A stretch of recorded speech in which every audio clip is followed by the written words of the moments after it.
गुड़ खाओ, बहुत अच्छा। चीनी और गुड़ में जमीन आसमान का अंतर है। आपको चीनी के बारे में एक बात हमेशा याद रखना और दूसरों को कहना कि चीनी में सबसे खराब जहर है, उसका नाम है सल्फर। ये जो सल्फर है ना, ये चीनी के साथ पेट में जाता है। बिना सल्फर के चीनी नहीं बन सकती। सल्फर चाहिए चीनी बनाने के लिए। और सल्फर का मतलब है गंधक, गंधक का मतलब है दिवाली पर चलने वाले पटाखों का मसाला। आप वो खा रहे हो, समझ लो चीनी खा रहे हो। अब ये सल्फर गया चीनी के साथ, ये जाके खून में जम जाएगा और ये खून में सैकड़ों विकृतियां पैदा करेगा। मत खाओ, गुड़ खाओ, गुड़। और आप तो बहुत भाग्यशाली हो कि आप बंगाल के बिल्कुल नजदीक रहते हो।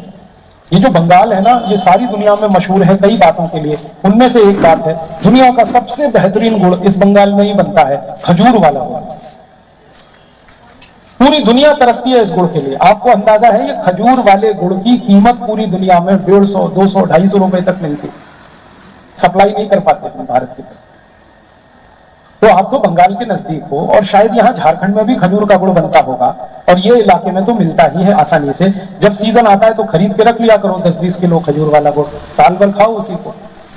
गुड़ का दूध पियो, दही गुड़ से खाओ, चाय में भी अगर डालना है तो गुड़ डालो।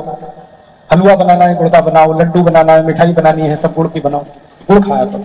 और ये खजूर वाला ना मिले तो यही खा लो, गन्ने वाला, लेकिन गुड़ खाओ। मिश्री भी खा सकते हैं, लेकिन मिश्री शुद्ध होनी चाहिए। वो एक मिश्री आजकल चीनी से बनने लगी, वो मत लेना। ये जो धागे वाली मिश्री होती है ना, वो ज्यादा अच्छी है। बॉल गोल गोल धागे वाली, वो ज्यादा अच्छी है। आपको गुड़ और चीनी के बारे में एक जानकारी दूं जो हमेशा याद रखिए और आप सबको बताइए। आप खाना खाओ और खाना खा के पीछे से थोड़ा गुड़ खाओ, इतना सा, बस ज्यादा मत खाना। इतना सा गुड़ खा लिया तो पूरा खाना 4 घंटे में हजम हो जाता है।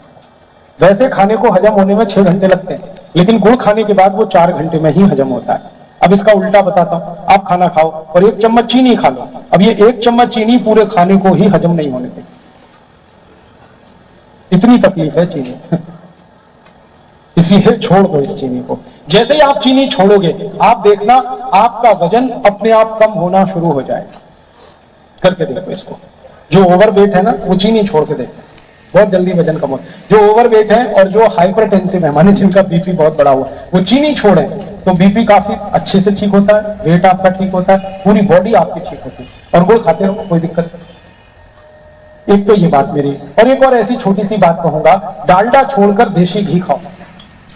ये जो डालडा और रिफाइंड ऑयल है ना, इन्होंने हमारा पित्त बहुत खराब किया। डालडा सबसे खतरनाक चीज है जो पित्त बिगाड़ता है, और पित्त बिगड़े तो मैंने कहा 40 रोग है, मत खाओ। डालडा को दुनिया में कोई नहीं खाता, भारत, पाकिस्तान, बांग्लादेश, नेपाल, श्रीलंका को छोड़कर।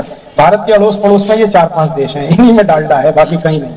अमेरिका, कनाडा, ब्रिटेन, कोई डालडा पूछता नहीं, कोई खाता नहीं, क्योंकि ये इतना खतरनाक है कि कभी भी हजम होता नहीं, कोलेस्ट्रॉल हमेशा बढ़ाता है।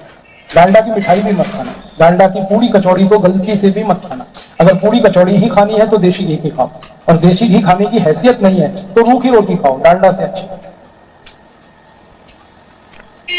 और एक छोटी सी और बात अगर मानो मेरी तो बहुत अच्छा, तेल शुद्ध खाओ, ये रिफाइंड तेल बंद करो। ये जो आप तेल लाते हो ना रिफाइंड तेल का मतलब क्या है? हम तेल से चिकनाई निकाल लें तो वो हो जाता है रिफाइंड तेल, फिर 2 बार चिकनाई निकाल लें तो वो हो जाता है डबल रिफाइंड तेल, और 3 बार चिकनाई निकालें तो ट्रिपल रिफाइंड तेल। और चिकनाई 3 बार निकल गई तो तेल कहां बचा, वो तो पानी हो गया। चिकनाई तो बहुत जरूरी है। 2 तरह की चिकनाई है दुनिया में, एक भगवान ने बनाई है और एक इंसान ने बनाई है। इंसान की बनाई गई चिकनाई से बचो, ये डालडा वही है। ये भगवान की जो चिकनाई है, देशी तेल, शुद्ध तेल, इसको भरपूर खाओ, क्योंकि उसकी बहुत जरूरत है शरीर। ये जो शुद्ध तेल है ना, उसकी चिकनाई तो बहुत काम की है, क्योंकि शरीर में अगर चिकनाई नहीं होगी ना तो शरीर चल नहीं सकता, 2 कदम नहीं चल सकता। ये जो आपके शरीर में चमक है, कल आपके चेहरे में चमक है, आपकी आंखों में चमक है, ये चिकनाई के कारण। आप चल पाते हैं, ये चिकनाई के कारण है। करवट ले पाते हैं, चिकनाई के कारण। चिकनाई तो चाहिए, अच्छी वाली चाहिए। और तेल की चिकनाई सब अच्छी वाली है, सरसों का तेल, तिल का तेल, नारियल का तेल, मूंगफली का तेल। आप तो सरसों का खाते हो, आपके लिए वही अच्छा है, लेकिन मेरा ये निवेदन है कि ये शुद्ध खाया करो। अब शुद्ध सरसों का तेल मतलब है कोल्हू में जो निकाला हुआ तेल है वो खाओ, अच्छा। पहले कोल्हू चलते थे गांव गांव में और तेल शुद्ध होता था, और जब तक हम तेल शुद्ध खाते रहे हम बहुत स्वस्थ थे। जब से भारत में ये डालडा आया, रिफाइंड आया, हमने बाजार का तेल खाना शुरू किया, बीमारियां तभी से ज्यादा। तो आप बोलेंगे कोल्हू तो है नहीं, तो लगवा लो एक, क्या मुश्किल है? 35-40 हजार के खर्चे में कोल्हू लग जाता है, और 10 फीट लंबा 10 फीट चौड़ा, इतने स्थान में कोल्हू चल जाता है। एक बैल चाहिए, 10-12 हजार का बैल आता है, और उसकी मशीन चाहिए लकड़ी की 20-25 हजार की। कोल्हू चलेगा। और जो कोल्हू चलाएगा, मेरा मानना है कि वो सीधे स्वर्ग जाएगा, मोक्ष जाएगा। क्योंकि जो शुद्ध तेल खाएगा वो अपनी बीमारी तो ठीक करेगा, फिर दूसरों को खिलाएगा, उनकी भी बीमारी ठीक होगी। और स्वर्ग जाने का यही नियम है कि जो अपने दुख दूर करके दूसरों के दुख दूर करता है, उसी को मोक्ष मिलता है। तो आप शुद्ध तेल खाओ और शुद्ध तेल खिलाओ। और हो सकता है कि आपके इस नगर में पहले कोई कोल्हू चलता हो, वो बंद हो गया हो, उसे फिर शुरू कराओ। डिमांड करो तो सप्लाई आएगी, आप मांग करोगे तो वो फिर शुरू हो जाएगा। आपने जब से वो बंद कर दिया कोल्हू का तेल, वो बंद हो गया बेचारा। तो ये छोटे छोटे काम करने हैं स्वस्थ रहने के लिए। अब आखिरी एक छोटी सी बात मुझे करनी है, अपने देश को भी स्वस्थ बनाना है हमें, और अपने देश की बीमारियों को मिटाना है। अपनी एक बहुत बड़ी बीमारी है गरीबी। आजादी के 64 साल के बाद इस देश में 84 करोड़ लोग गरीब हैं, एक दिन में जो 20 रुपए भी खर्च नहीं कर सकते। और इन 84 करोड़ लोगों की गरीबी को मिटाने के लिए भारत की सरकारों ने 11 पंचवार्षिक योजनाएं बनाई और लागू की, लेकिन गरीबी आज तक नहीं मिटी। हमारी पहली पंचवार्षिक योजना बनी थी 1951-52 में। तब भारत के तत्कालीन प्रधानमंत्री ने ऐलान किया था कि बस ये पंचवार्षिक योजना लागू हुई और गरीबी मिट जाएगी।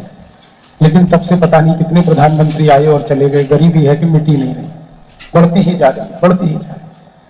कैसे बढ़ रही है ये गरीबी? इसके बारे में हमारे देश के प्रधानमंत्री थे श्री राजीव गांधी, उन्होंने कहा था कि हमने गरीबी मिटाने के लिए अब तक जितने पैसे खर्च किए वो सब पैसे नेता और अधिकारियों की जेब में चले। तो नेता और अधिकारियों की गरीबी दूर हुई है, देश की नहीं। श्री राजीव गांधी कहा करते थे कि जब मैं किसी गरीब आदमी की गरीबी मिटाने के लिए 1 रुपया दिल्ली से भेजता हूं तो वो गरीब आदमी के पास 15 पैसा ही पहुंच पाता है, 85 पैसा बीच में ही लुट जाता है। अब 85 पैसा लुटता था 1984 में। अब स्थिति यह है कि किसी गरीब आदमी के पास 1 रुपया भेजा जाए तो 10 पैसा भी नहीं पहुंच पाता, 90 पैसे से ज्यादा लुट जाता है। और हर साल ये लूटखोरी होती है 18 से 20 लाख करोड़ की। अब हमें समझ में आया कि सरकार ने 64 साल में 110 लाख करोड़ रुपए खर्च किया गरीबी मिटाने के लिए। वो सारा पैसा कहां गया?